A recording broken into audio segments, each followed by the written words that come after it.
Final exam কবে? দেরি আছে। তাহলে খাতা গুটিয়ে ফেল। কিন্তু আমি যে বীজগণিতের কিছুই বুঝতে পারছি না। সময় আছে তো, বুঝিয়ে দেবো। এখন তোকে আমার একটা কাজ করে দিতে হবে। পরশু আমার বাড়ি ফাঁকা, মা বাবা কাকা কলকাতা যাচ্ছে, তাই ভাবছিলাম আমরা কজন বন্ধু মিলে একটু সিনেমা দেখবো। হিন্দি বই দেখবে? এসব আমরা দেখে নেবো।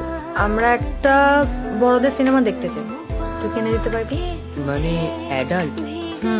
তুই কিনতে পারবি? কেউ যেন না জানে। কি আনবো? 2x নাকি 3x? সেটা আবার কি? উফ, তোমাকে এখন কি করে বোঝাই? তোমাদের 2x জায়গাটাই ভালো। ভালো খারাপ ঠিক করে তুই কেড়ে কি বলি? ওই 2x 3x দুটোই আনবি, আমরা দেখে বুঝবো কোনটা ভালো কোনটা খারাপ।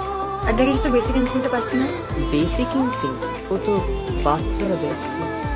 তোকে এত কথা বলতে কেউ বলেছে? আসলে ভুলেও যেন কেউ না জানে। একদম না। আর ওদিন কোনো কাজ রাখবি না, আমার বাড়িতেই থাকবি। আমিও তোমাদের সাথে দেখবো। থাপ্পড় মারি গাল লাল করে দেবো। আমাদের দেখা হয়ে গেলে সিডি ফেরত নিয়ে যাবি। যা বাড়ি যা। আমিও দেখবো তোমাদের সাথে।